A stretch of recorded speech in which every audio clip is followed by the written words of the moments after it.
یاد رکھیں اللہ تین طریقوں سے دعا جو ہے اس کو آنسر کرتا ہے. یا اللہ اسی وقت دے دیتا ہے امیجیٹلی، یا اللہ جو ہے اس کو تھوڑا سا ڈیلے کرتا ہے، کیونکہ ظاہر ہے اللہ تعالیٰ اس بندے کو مزید نکھارنا چاہتا ہے. اللہ چاہتا ہے یہ میرے پاس آتا رہے، مجھ سے مانگتا رہے.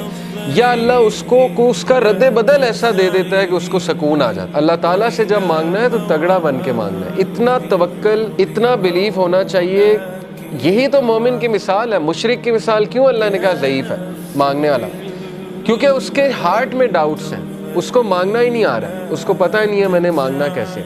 لیکن بلیور کے ہارٹ پہ اللہ تعالیٰ نے یقین طاری کیا ہوا ہے کہ وہ مانگنے والا بھی بہت اسٹرانگ ہے، اور جس سے مانگا جا رہا ہے وہ تو پھر اللہ ہے. اللہ سے جب مانگتے ہیں تو پھر 100% ہوپ کے ساتھ مانگتے ہیں. یہ دعا کے آداب میں شامل ہے. اللہ کے نبی صلی اللہ علیہ وسلم نے فرمایا تمہاری دعا تب تک قبول ہوتی رہے گی جب تک تم یقین سے مانگو گے. جیسے اس میں تھوڑا سا ڈاؤٹ آ گیا، جیسے اس میں یہ بات آ گئی کہ پتہ نہیں اللہ کرے گا نہیں کرے گا، تو وہ دعا پھر فالٹی دعا ہے، اس میں پھر کمی ہے. اس دعا میں اس میں پھر بہت زیادہ یقین آنے کی ضرورت ہے. تو اس لیے ان چیزوں پہ ورک کرنا چاہیے. دیکھیں ویلیو ایڈڈ چیزیں یہی ہے کہ اپنا یقین بڑھاؤ، اپنا توکل بڑھاؤ. یہ ہمارے کلچر میں ایک بات بڑی ہے نا کہ واسطہ دیتے ہیں، وہ کسی ولی کا واسطہ دیتے ہیں. اللہ کو نمبر 1 اپنے نیک اعمال کا واسطہ دے سکتے ہیں. جیسے وہ واقعہ ہے کہ 3 لوگ غار میں تھے، پتھر سامنے آ گیا، سٹک ہو گئے، نکلنے کا چانس ہی کوئی نہیں. اللہ نے پتھر ہٹا دیا. ایک نے کہا اللہ میرے ماں باپ سو گئے تھے، میں دودھ کا گلاس لے کے کھڑا رہا، تجھے راضی کرنے کے لیے کہ اٹھیں گے تو میں پلا دوں گا،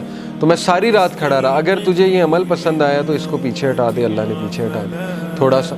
دوسرے نے کہا اللہ مجھے دعوت گناہ، میں گناہ کرنا چاہتا تھا، لیکن اس عورت نے جب میں انٹر ہونے لگا تو اس نے کہا اتق اللہ، اللہ سے ڈر جا، تو اس نے کہا میں ڈر گیا اللہ. اب اللہ کو یہ عمل کتنا پسند آیا.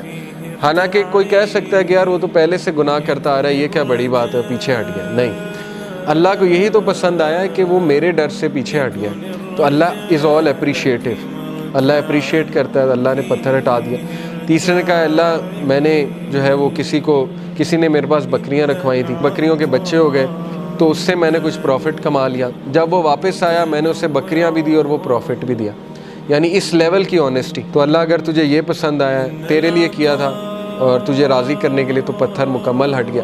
تو یہاں سے ثابت ہوتا ہے کہ اپنا وہ عمل آپ نوٹ کریں جو آپ نے خالص اللہ کے لیے کیا ہے. اچھا ہے کہ آپ نا ہر عمل پیور اللہ کی رضا کے لیے کیا کریں، کیونکہ مصیبتوں میں وہ چیز کام آئے گی. ٹھیک ہے نا، جب آپ پہ مشکل وقت آئیں گے تو آپ وہ کوٹ کر سکتے ہیں. اس میں کوئی پرائیڈ نہیں ہے کوٹ کرنے میں، بلکہ تو اچھی بات ہے کہ اب آپ اپنا ہر عمل میک شور کریں گے کہ وہ اللہ کی رضا کے لیے ہو، خالصتاً میں اللہ کو راضی کرنے کے لیے کروں. اور یہ کہ اللہ کے ایٹریبیوٹ سے اسے پکارا جا سکتا ہے، اللہ کو اس کے ناموں کا واسطہ دیا جا سکتا ہے. اے اللہ تو الجبار ہے، تو الفتاح ہے. الفتاح کون ہوتا ہے؟ راستے کھولنے والا. جب سارے راستے بند ہیں تو اللہ الفتاح ہے. تو یہ ہے اصل میں دعا کرنے کا طریقہ اور دعا کرنے کا آداب.